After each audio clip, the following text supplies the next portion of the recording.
Hello everyone and welcome in this new update recording on the NervForge Tree Generator.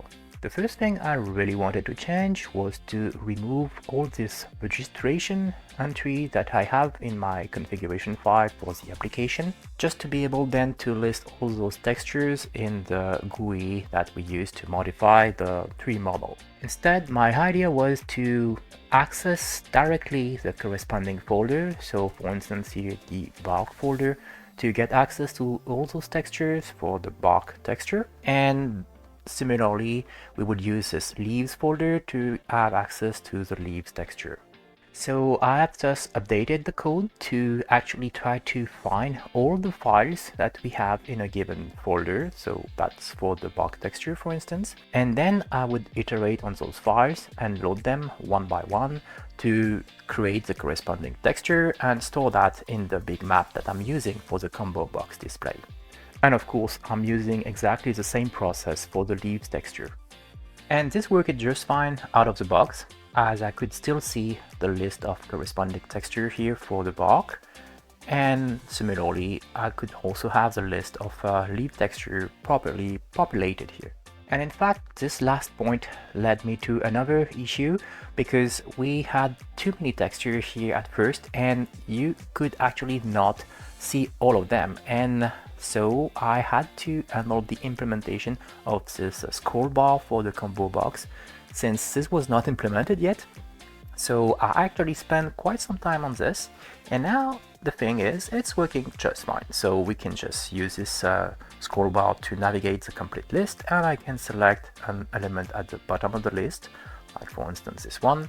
So that's working fine. And I can also use the mouse wheel, so you can rotate the wheel and this would navigate the complete list also.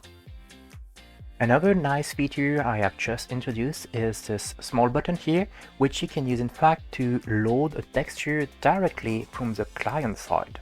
So if we use this, we can navigate on the computer, and if I try to select given texture for the bark here, say this one for instance, or maybe something with a bit more color. I don't have much color, or maybe this one here. Or we do have that already in the list. So let's stick to this one.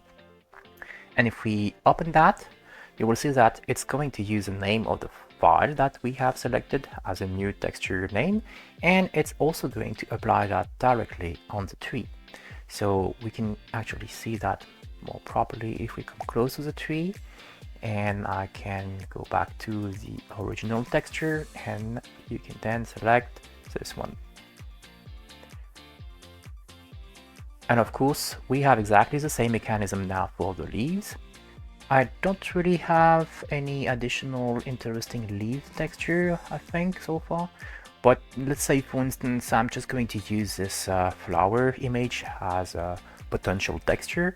So I can select that and open the file again. So you see it's going to just use the file name again, and it's applying the texture directly as a leaf texture.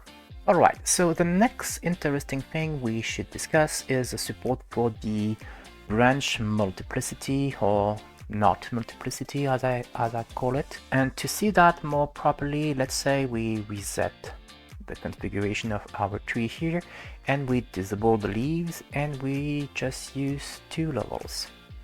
So what you can see with this tree is that now, for every location where we're spawning the level 2 branches, I would actually be spawning 3 different branches. And you can control that from the General tab. If you go in the level 1, you now have this not multiplicity, and it's currently set to 3.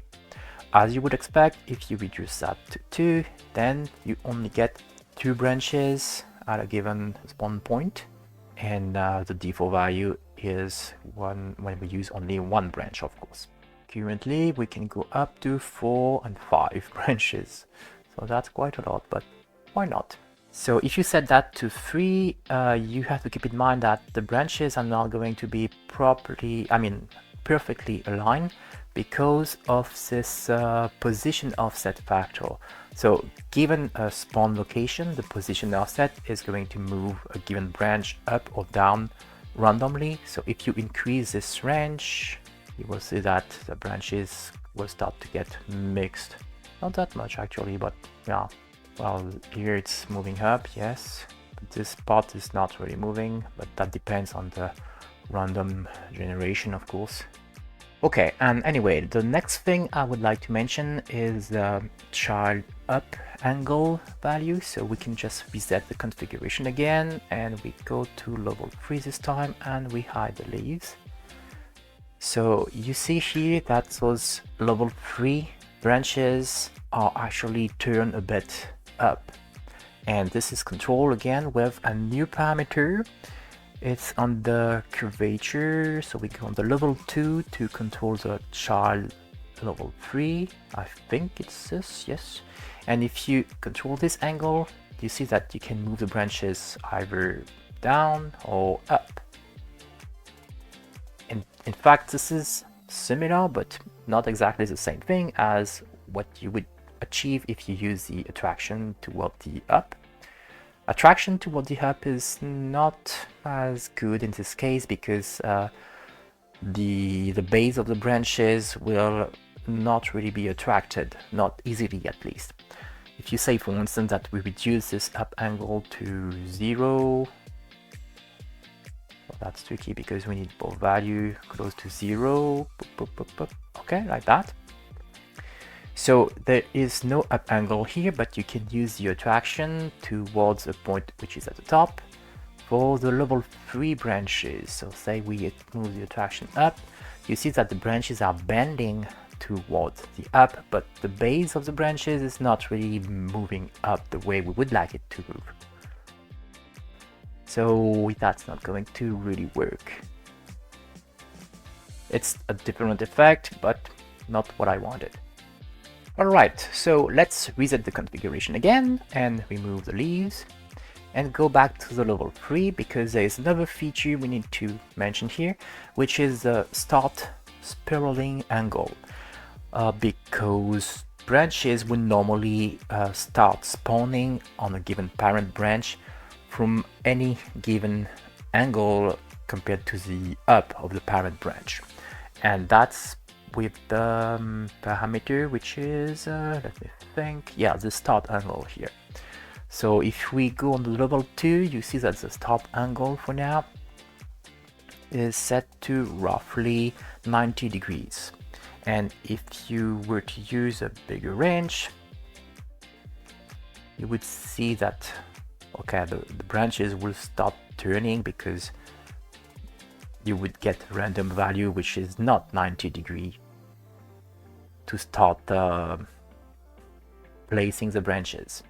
And in this case, we really wanted all of them to be, well, the up is 0 degree and 90 degree is, I'm not sure, it's either on the right or the left, but it doesn't really matter because once you have the first branch generated at, say, 90 degree here, since we have a multiplicity and not multiplicity of 2, you're going to do a rotation of 180 degrees to place the second branch on the other side.